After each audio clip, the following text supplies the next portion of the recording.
वारदात के मद्देनजर सीलमपुर में एक घर के बाहर पोस्टर लगाया गया है जिसमें हिंदुओं के पलायन की बात लिखी है। पोस्टर में यूपी के सीएम योगी आदित्यनाथ से मदद की गुहार लगाई गई है। यह मामला बहुत ही संवेदनशील होने की वजह से इलाके में पुलिस और अर्धसैनिक बलों की तैनाती कर दी गई है। पुलिस सीसीटीवी फुटेज के आधार पर जांच कर रही है ताकि आरोपियों को पकड़ा जा सके। बताया जा रहा है कि मृतक कुणाल एक फैक्ट्री में काम करता था। पुलिस के मुताबिक उसे शाम 7:38 पर चाकूबाजी की सूचना मिली, जिसके बाद पुलिस मौके पर पहुंची। लेकिन अब इस मामले के बाद इलाके के घरों के बाहर हिंदू पलायन के पोस्टर लगे हैं। यूपी के सीएम योगी आदित्यनाथ से भी मदद मांगी गई है।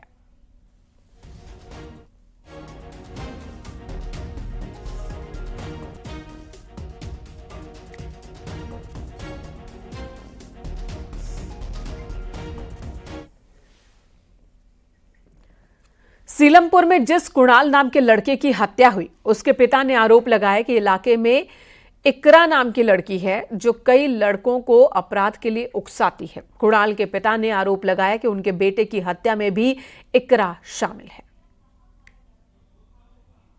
मेरा बच्चे साल कुछ दूध लेने आया था, बस दूध लेने आया था। जीटी अस्पताल से आए थे, सास को लेकर भर्ती थे। माँ अस्पताल से आए थे तो कहने लगा था भूखे मम्मी, सुबह से कुछ नहीं खाया, दूध मंगा ले, पापे मंगा ले, मैं लेने आ रहा हूँ, चाय बना दूंगा। बस दूध लेने आए थे, 5 मिनट में खबर आ गई कि चाकू मार दी लड़कों ने। क्या नाम था आपके बच्चे का? कुणाल 17। लड़की है जिसके साथ जिक्र नाम है उसका। क्या है वो? बदमाश है जी, बदमाश। क्या करती है वो 8-10 लड़कों को लेके घूमती है, सब ग्रुप बना के। बता रहे हैं वो बंद भी हुई थी? हाँ, बंद हुई थी कट्टे के साथ में वो। तो यहाँ बता रहे हैं कि पहले भी कई हत्याएं हुई हैं। हाँ जी, पहले भी कई हिंदुओं के लड़के मार दी सब इन्होंने। पुलिस इस मामले को बेहद गंभीरता से ले रही है। इलाके के किसी भी तरह का तनाव ना हो इलाके के अंदर, इसके लिए सुरक्षा के कड़े इंतजाम किए गए हैं। पुलिस के अलावा सुरक्षा बल के जवानों की भी तैनाती की गई है।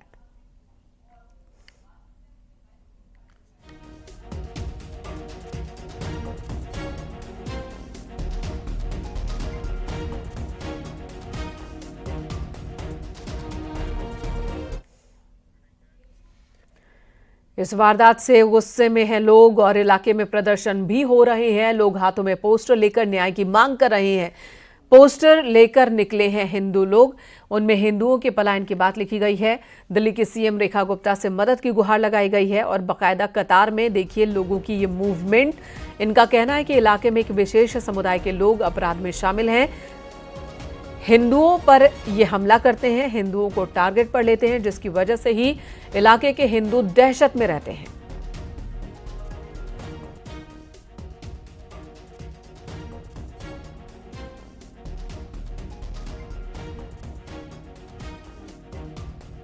ये बांग्लादेश बनने की राह पे जा रहा है, खास करके सीलमपुर।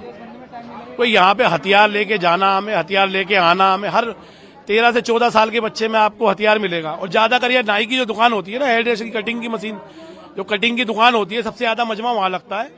सबसे ज्यादा हथियार लेके लड़के वहां खड़े होते हैं। आने आने वालों को रोकना टोकना, लूटा पाटी खुलेआम होता। प्रशासन का कोई कंट्रोल नहीं है। कभी भी यहाँ पे पैटर्न नहीं होती है, कभी पुलिस वाले आते नहीं है, कभी भी कुछ भी सुरक्षा नहीं है। हिंदू खतरे में ही है, यहाँ पे दिल्ली के मुस्लिम खतरे में ही है।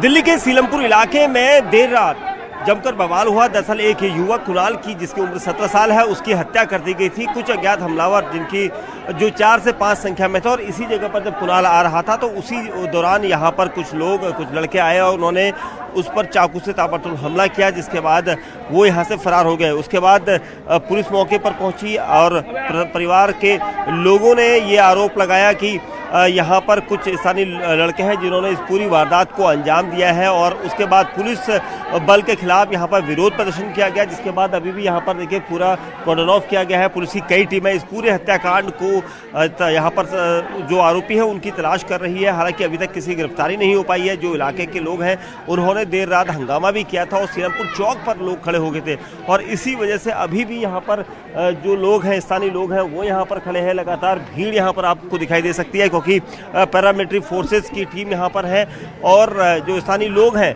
उन्होंने यहाँ यहाँ पर विरोध किया है और दिल्ली सरकार से यहाँ पर मांग की जा रही है, क्योंकि पैरामिलिट्री फोर्सेस के जवान यहाँ पर तैनात किए गए और इसीलिए यहाँ पर ताकि जो माहौल है वो पूरी तरह से यहाँ पर कानून व्यवस्था बिगड़े ना, इसको लेकर यहाँ व्यवस्था की गई थी। और उसके बाद अब यहाँ पर लोगों का हुजूम जो है वो यहाँ पर लगातार विरोध प्रदर्शन कर रहा है। कल रात से विरोध प्रदर्शन किया जा रहा है। पुलिस ने देर रात लोगों को समझाया था कि जल्द ही आरोपियों की गिरफ्तारी हो जाएगी, लेकिन जो स्थानीय लोग हैं वो यहाँ पर पलायन करने की भी बात कर रहे थे। उनका कहना था कि उन्हें दहशत है। इसके बाद पुलिस बल की तैनाती की गई थी और लगातार यहाँ पर फोर्सेस को डिप्लॉय किया गया था। आप देख सकते हैं यहाँ पर तस्वीरों में न्यूज़ 18 इंडिया के कैमरे पर जो दिल्ली पुलिस है वो यहाँ पर पहुंची है। लगातार जो स्थिति है उसको यहाँ पर देखा जा रहा है, क्योंकि स्थानीय लोगों ने ये कहा है कि वो यहाँ से पलायन करना चाहते हैं, क्योंकि जिस तरह की स्थिति यहाँ पर बनी हुई थी और इसीलिए पुलिस की टीमें यहाँ पर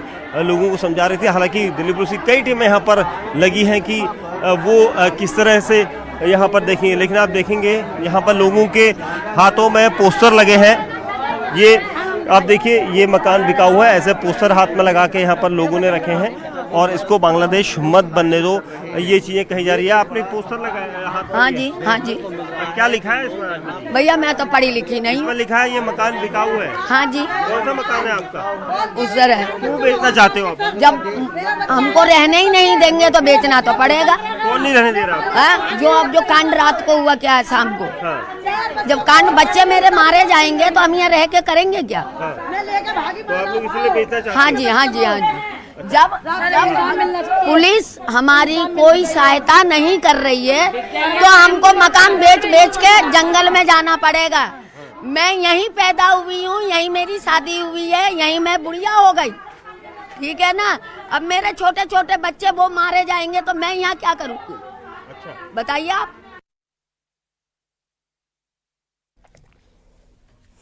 मेरठ के सांपवाला मर्डर केस मामले में आरोपी महिला रविता के परिवार ने अपनी बेटी को बेकसूर बताया।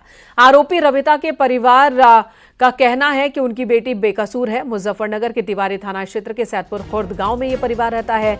रविता के मायके वालों ने मेरठ पुलिस की थ्योरी को सिरे से खारिज किया। परिवार ने पुलिस की कहानी पर सवाल उठाए। रविता की मां का आरोप है कि पुलिस ने जबरन गुनाह कबूल करवाया है। वहीं रविता के भाई गुलाब सिंह का कहना है कि अमित और रविता के रिश्ते में कोई दरार नहीं थी। मामले की निष्पक्ष जांच हो और असल कातिल को सजा मिले।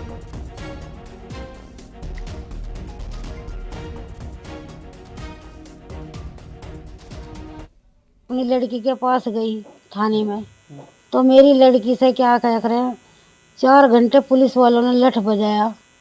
पुलिस लेडीज ने लठ बजाया। लठ बजाने के बाद में लड़की से कहाया गया कि जैसे हम बोले ऐसे बोलना, अगर नहीं बोलती तो उस लड़की का बजाना शुरू करा। एक लेडीज पुलिस ने मोबाइल में वीडियो बनाई तो लड़की के बयान ये है, लड़की के इतने मोटे मोटे 5 सूज के कर रखे, हाथ सजा रखे, ऐसे मोटे मोटे कर रखे। जिस लड़की का एक फूल की संटी भी नहीं लगी हो और जिस लड़की को 3 घंटे तक रिमांड पर लिया गया तो उसकी क्या दशा होगी। हमें इस बात का इंसाफ चाहिए। अगर हमारी लड़की में कमी है तो हमारी लड़की का इंसाफ चाहिए, अगर उनमें कमी है तो उनका इंसाफ चाहिए। हमारे बहनोई की जो है माताजी पे, उनकी माताजी, उनकी बहन दुरानी जिठानी और हमारी लड़की रविता ये कह रहे कि पोस्टमार्टम नहीं करने देना इनका। वहाँ पर पोस्टमार्टम तो होना चाह। क्या पोस्टमार्टम की जो बात की गई थी, क्या आपकी तरफ से की गई थी? हाँ जी, हमारी तरफ से की गई थी। आपकी बहन के साथ एक आशिक बताया जा रहा है, वो गिरफ्तार किया गया है कि इस पर क्या क्या कहेंगे आप? आपको ऐसा लगता है? हमें तो देखो जिसके बारे में जानकारी है नहीं जी। दूसरी बात, हमें इतना पता लगा कि 15-20 दिन पहले उसके साथ झगड़ा हुआ था। हमारे मेहमान के उस पर पैसे थे, उस बात पर उनमें झगड़ा हुआ।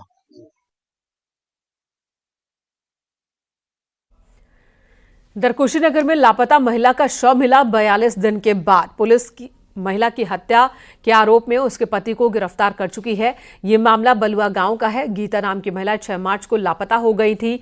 मायके वालों ने ससुराल वालों पर दहेज हत्या का आरोप लगाया था। पुलिस की सख्ती के सामने आरोपी पति टूट गया, उसने अपना गुनाह कबूल किया। आरोपी पति की निशानदेही पर ही मकोला थाना क्षेत्र के सेमरा घाट से महिला का शव बरामद किया गया। पुलिस के मुताबिक विशाल ने अपनी पत्नी गीता की हत्या कर शव गंडक नदी किनारे गड्ढा खोदकर दबा दिया था। शव जल्दी गले इसलिए उस पर नमक भी डाल दिया था। आरोपी पति ने पुलिस को गुमराह करने के लिए पत्नी की गुमशुदगी की रिपोर्ट भी दर्ज कराई थी।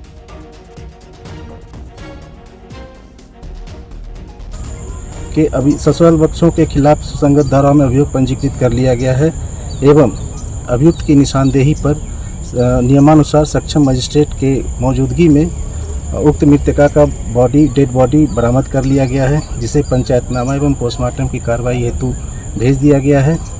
प्रकरण में सभी तथ्यों की गहनता से जानकारी की जा रही है।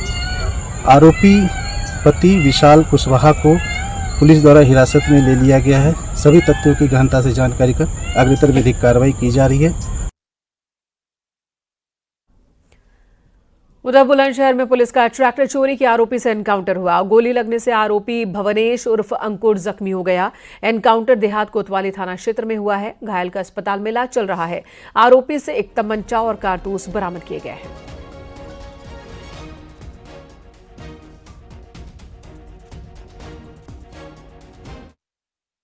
पुलिस टीम द्वारा अपने आप को गिरफ्तार पाकर पुलिस टीम पर फायर किया, जिसके जवाब में आत्मरक्षा में पुलिस टीम द्वारा फायर किया गया, जिसमें संदिग्ध व्यक्ति घायल हो गया।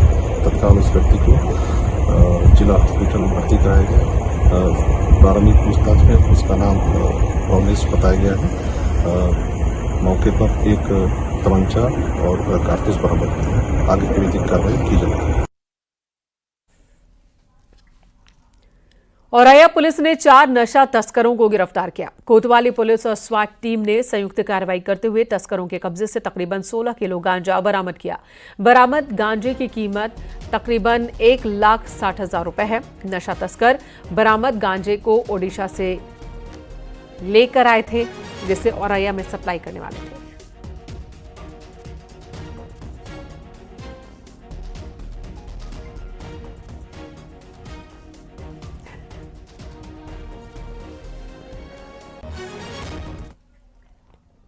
इधर उन्नति फॉर्च्यून ग्रुप पर ईडी ने शिकंजा डाला है। बिल्डर अमित मिठास को गिरफ्तार किया है। मनी लॉन्ड्रिंग के मामले में ईडी ने गिरफ्तारी की। 200 करोड़ रुपए की हेराफेरी का आरोप है उस पर। फ्लैट खरीदारों निवेशकों के साथ हेराफेरी का आरोप है। अनिल मिठास पर 2019 में केस दर्ज हुआ था। कल ईडी ने उन्नति ग्रुप के 11 ठिकानों पर छापेमारी की थी और उसके बाद गिरफ्तारी की।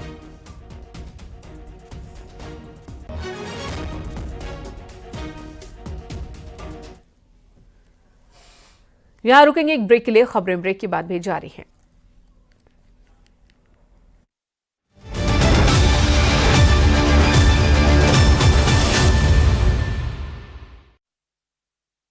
हिंदुस्तान आप देख रहे हैं न्यूज़ 18 उत्तर प्रदेश उत्तराखंड।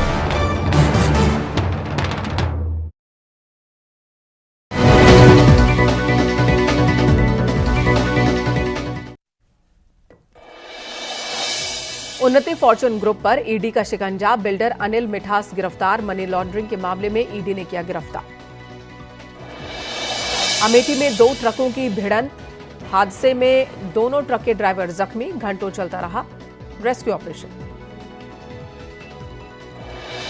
हमीरपुर में यज्ञशाला में लगी आग। फायर ब्रिगेड की टीम ने आग पर काबू पाया। आग लगने की वजह साफ नहीं। कुशीनगर में महिला का शव बरामद। पुलिस ने आरोपी पति को गिरफ्तार किया। पति पर दहेज के लिए हत्या का आरोप। बरेली मंडल को सरकार की बड़ी सौगात। फूड सेफ्टी लैब बनाकर तैयार। 2 सप्ताह में फूड सैंपल की होगी जांच। लोकबंधु अस्पताल अग्निकांड की पहली रिपोर्ट सामने आई। जलती बीड़ी या सिगरेट की वजह से आग लगने की आशंका। शेयर बाजार में एंट्री कर सकेंगी यूपी की एमएसएमई कंपनियां। योगी सरकार ने एनएसई संग किया समझौता। राज्य की 96 लाख एमएसएमई को मिलेगा फायदा। आज गोरखपुर दौरे पर सीएम योगी आदित्यनाथ 500 लोगों की क्षमता वाले रैन बसेरे का शिलान्यास करेंगे। पूर्वी यूपी का सबसे बड़ा रैन बसेरा होगा।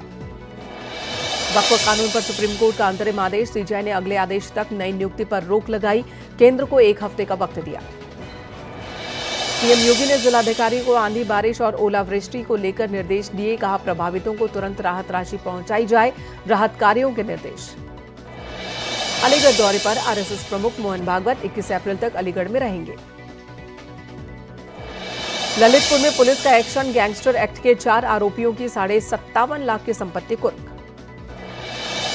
पीलीभीत के बरखेड़ा थाना क्षेत्र में पुलिस ने 2 लुटेरों को गिरफ्तार किया। महिलाओं से कान के कुंडल छीने थे। 50,000 रुपए का इनामी बदमाश अंकित गौड़ गिरफ्तार। एसटीएफ ने देवरिया से गिरफ्तारी की। जड़ी सिंह हत्याकांड में फरार था। बहराइच में चाट वाले से विवाद के बाद एक शख्स ने खुद की बाइक में आग लगा दी। चाट खाने के बाद पैसों को लेकर विवाद हुआ था। पुलिस ने दुकानदार की शिकायत पर केस दर्ज किया। जालौन में न्यूज 18 की खबर का असर, बच्चों को सिगरेट पिलाकर इलाज कराने के मामले में आरोपी डॉक्टर के खिलाफ केस दर्ज। मुख्य चिकित्सा अधिकारी ने मामले की जांच रिपोर्ट जिलाधिकारी को सौंपी। गाजियाबाद के मोदी नगर में विवाहिता ससुराल न बुलाए जाने से नाराज, परिजनों के साथ धरने पर बैठी गोविंदपुरी कॉलोनी का मामला। बाराबंकी में मौसम ने करवट ली, तेज आंधी और पानी से किसानों की फसलें खराब। रामनगरी में बिगड़ा मौसम का मिजाज, तेज हवाओं के साथ चली धूल भरी आंधी। 5 दिनों तक अलीगढ़ में रहेंगे संघ प्रमुख मोहन भागवत। कड़ी सुरक्षा के बीच अलीगढ़ के मथुरा रोड स्थित केशव सेवाधाम पहुंचे संघ प्रमुख। बलिया में उप मुख्यमंत्री ब्रिजेश पाठक का एसपी पर वार, कहा सपा जब सूबे में सत्ता में रही सपा के गुंडे माफियाओं ने दलितों पर अत्याचार किया। पूर्व केंद्रीय मंत्री साध्वी निरंजना ज्योति का जालौन में बयान, कहा ममता बनर्जी सरकार ने अवैध बांग्लादेशी घुसपैठियों को बढ़ावा दिया जिसकी वजह से हिंसा हो रही। लखनऊ में बोले यूपी के अल्पसंख्यक कल्याण मंत्री दानिश आजाद, वक्फ संशोधन बिल गरीब मुस्लिमों के लिए लाया। The future is exciting.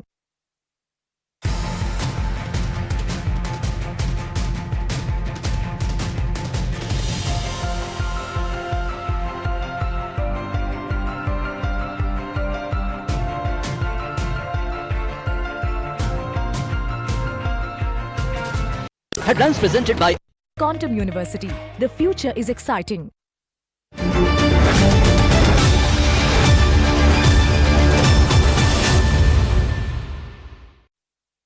Meerut पहुंची साध्वी प्राची ने वक्फ संशोधन बिल को लेकर कहा कि इस बिल से औरंगजेब की औलादों और संपत्तियां कब्जाने वालों को दिक्कत है।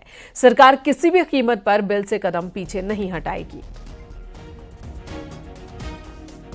कानून से दिक्कत उन लोगों को हो रही है जो बड़े बड़े भूमाफिया है और जो औरंगजेब की औलाद है ना, उनको सबसे ज्यादा दिक्कत हो रही है। पीछे हटेगी सरकार? नहीं, पीछे नहीं हटेगी। सरकार गरीबों को न्याय देने के लिए तैयार कर रही है, सारे बिल महिलाओं को सम्मान देने के लिए तैयार कर रही है, तो सरकार के पीछे हटने का मतलब नहीं। पश्चिम बंगाल जला रहे हैं, क्यों ऐसा कर रहे हैं? और ये बताइए दिक्कत मतलब भूमाफियों की क्यों हवा खराब हो रही है? पश्चिमी बंगाल को जो जला रहे हैं, एक सोची समझी साजिश ममता की है। ये ममता जलवा रही है। हिंदुओं के घरों को जो कश्मीर के हालात पैदा हुए थे ना, वो ऐसे ही मैं कहूंगी कि अपनी शील की रक्षा के लिए महिलाओं को हथियार उठा लेने चाहिए। वक्फ संशोधन कानून के समर्थन में अयोध्या का संत समाज आ गया है और संतों ने इस कानून का समर्थन किया है कि जो भी संपत्ति है उसका सीधा मतलब है कि आप अच्छे कामों में लगाइए, जिससे लोगों का भला हो, एक समुदाय का भला हो, मुस्लिम समुदाय का भला हो, उनकी रक्षा हो, उनके हितों के लिए था वो बोर्ड जब बना था। लेकिन इसके विपरीत कुछ अताताई लोग उसको हड़प करके बैठे थे, तो आज उन्हीं लोगों को कष्ट हो रहा है। बाकी कोर्ट ने कुछ तथ्यों को निकालने की बात की है, लेकिन ये विचारणीय है और इस तरह की बात नहीं रखनी चाहिए।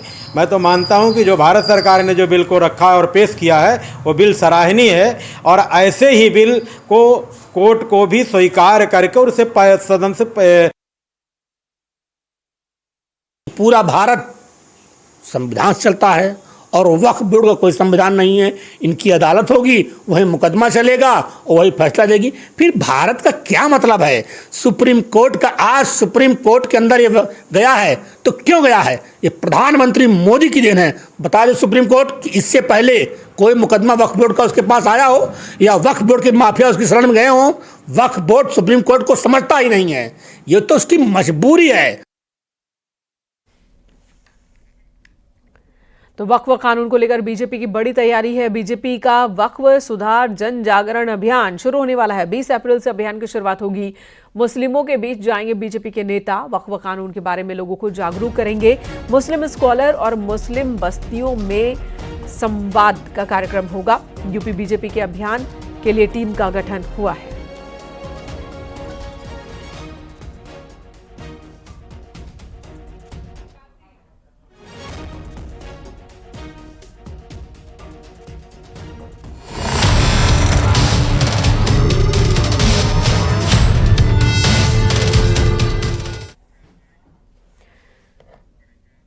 इधर लोकबंधु अस्पताल में अग्निकांड की शुरुआती जांच रिपोर्ट सामने आ गई है। विद्युत सुरक्षा उपनिदेशक ने ये रिपोर्ट तैयार की है, जिसमें आग लगने की वजह जलती हुई बीड़ी या फिर सिगरेट बताई गई है। शॉर्ट सर्किट के फेलियर की बात कहीं पे भी इस रिपोर्ट में नहीं है।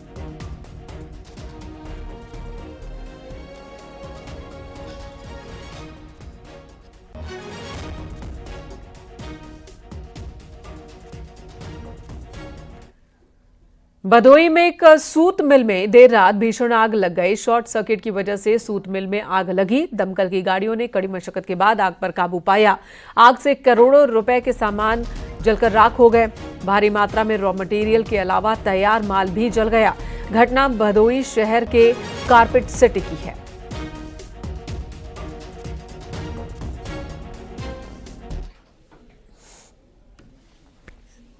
यहाँ की 3 गाड़ियाँ लगी थी, बनारस, मिर्जापुर और बनारस से प्रयागराज से गाड़ियाँ आई थी और 5-6 घंटे में हम लोगों ने कंट्रोल कर लिए। कितने घंटे में सर? 5-6 घंटे। 5-6 घंटे में कितनी गाड़ियाँ आई होगी आग बुझाने के लिए? फिर 7 गाड़ियाँ आई। 7 गाड़ियाँ।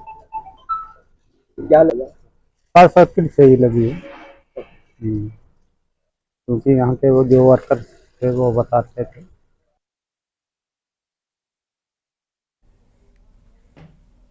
अमेठी में हॉस्टल की 6ठी मंजिल से गिरकर छात्र की दर्दनाक मौत हुई। मृतक छात्र Rajiv Gandhi institute of petroleum technology के कॉलेज MBA 3rd ईयर का छात्र था। 6वीं मंजिल से गिरने के बाद घायल छात्र अभिनव आनंद को कॉलेज प्रशासन की ओर से जिला अस्पताल रायबरेली में भर्ती कराया गया, लेकिन डॉक्टर्स ने उसे मृत घोषित कर दिया। फिलहाल इस मामले में कॉलेज प्रशासन की ओर से चुप्पी साधी गई है। छात्र के शव को रायबरेली मॉर्चरी हाउस में रखा गया है। वहीं जायस कोतवाली पुलिस पूरे मामले की जांच में जुटी है।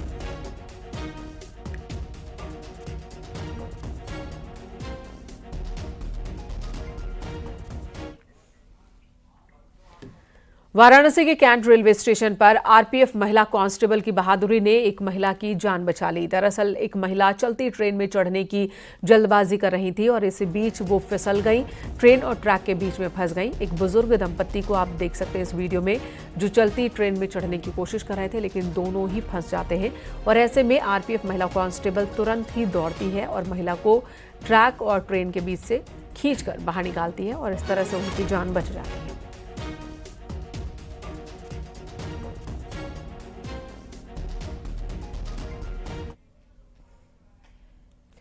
लखनऊ में ट्रेन पलटाने की कोशिश का मामला। आरपीएफ ने 4 संदिग्धों को चिन्हित किया है। संदिग्धों की तलाश जारी है। आरपीएफ और जीआरपी इस वक्त मामले की जांच कर रही है। रेलवे ट्रैक पर लकड़ी का टुकड़ा मिला था और इसी मामले में 4 संदिग्धों की तलाश कर रही है आरपीएफ। 4 लोगों को पर संदेह जताया गया है कि जानबूझकर उन्होंने ट्रैक पर यह टुकड़ा छोड़ा था ताकि एक्सीडेंट हो सके।